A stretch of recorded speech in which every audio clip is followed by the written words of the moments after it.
پیارے پیارے امیر اہل سنت، جذباتی طبیعت اور کیفیت سے باہر کس طرح آیا جائے اور طبیعتوں میں ٹھہراؤ کیسے پیدا کیا جائے؟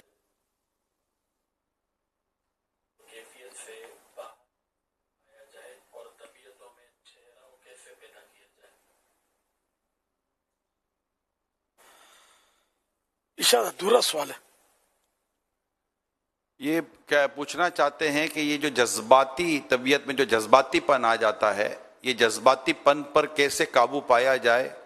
اور بعض اوقات لوگ جلد باز ہوتے ہیں، طبیعت میں ٹھہراؤ نہیں ہوتا، تو طبیعت میں ٹھہراؤ کس طرح لایا جا سکتا ہے اور کیا چیز بہتر ہے؟ اس پر بھی تھوڑا سا میں نے پلس کر دیا ہے۔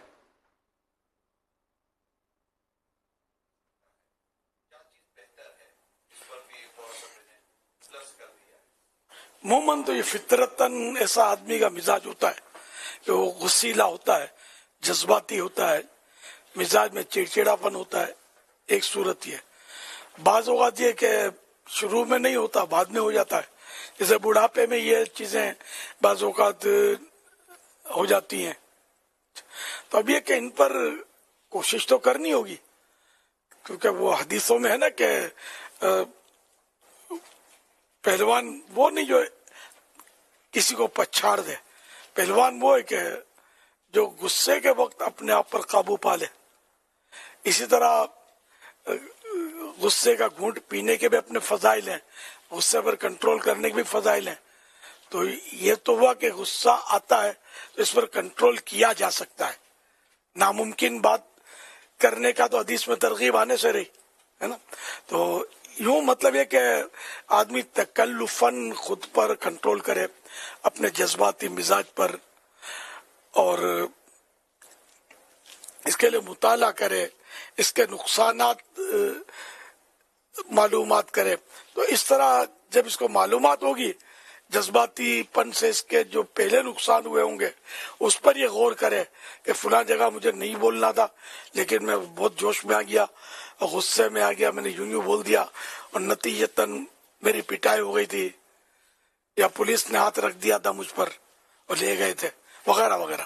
تو ان چیزوں کو یاد کر کے بھی بندہ جو ہے وہ اپنے اس سابقہ انداز پر کنٹرول کرنے کی کوشش کر سکتا ہے، تکلف کر سکتا ہے۔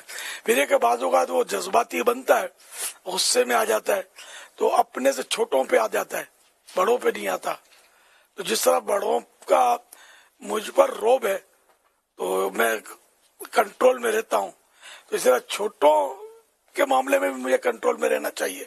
یہ کنٹرول میں رہنا میرے لیے ممکن تو ہے تو میں سب کے معاملے میں کنٹرول میں رہوں کہ جذباتیت سے نقصان ہوتا ہے۔ اچھا، بعض اوقات یہ جلد بازی بھی ہوتی ہے، جلد بازی کی وجہ سے بھی غصہ آ جاتا ہے کہ اس کو کام چاہیے اپنے ٹائم پر، وہ کام ٹائم پر ہوا نہیں، اب وہ گھوم گئی تو اڑا اڑی کر دی، تو اپنے کو بھی تو کبھی دیر ہو جاتی ہے، سویر ہو جاتی ہے، تو کچھ نہ کچھ ایسا ہوتا رہتا ہے۔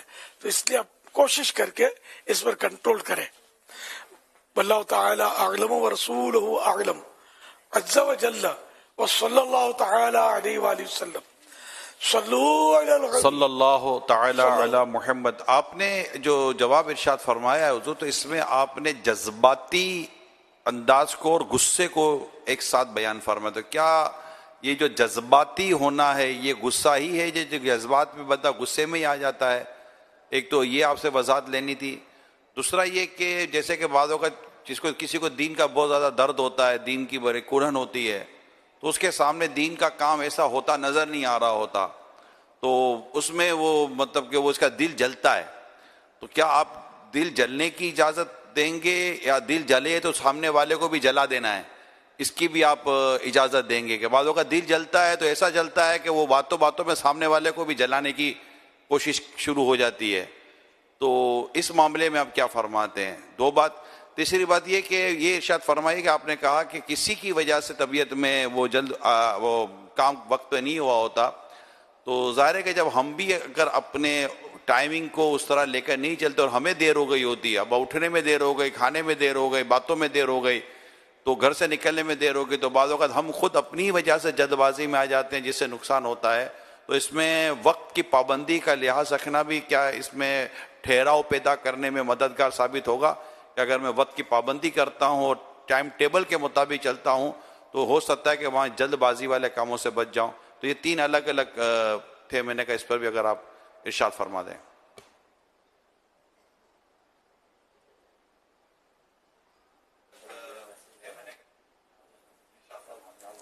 دراصل جذباتی جنرلی طور پر غصے والے کو بولتے ہیں یا بڑا جذباتی ہے، وہ انہیں غصے والا ہے. باقی وہ جو جذباتی کہ دین کا کام نہیں ہو رہا تو یوں جذباتی ہے، اس میں جذباتی عام طور پہ بولا تو نہیں جاتا. پھر وہ کہ اس کے ماشاءاللہ دین کی خدمت کے بڑے جذبات ہیں، جذبات والا آدمی ہے کہ دین کی خدمت ہونی چاہیے.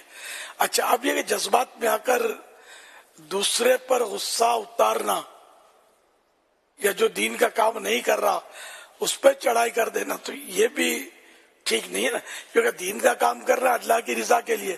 اور اگر کسی نے کوئی کمزوری ہے کسی میں تو ہر فرد یہ تو اختیار نہیں رکھتا نا کہ اس کے ساتھ مطلب ہے کہ وہ ڈانٹ ڈپٹ کرے یا مار داڑ کرے.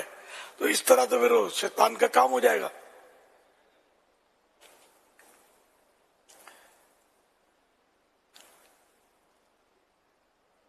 صلو علی الحبیب صلی اللہ علی محمد.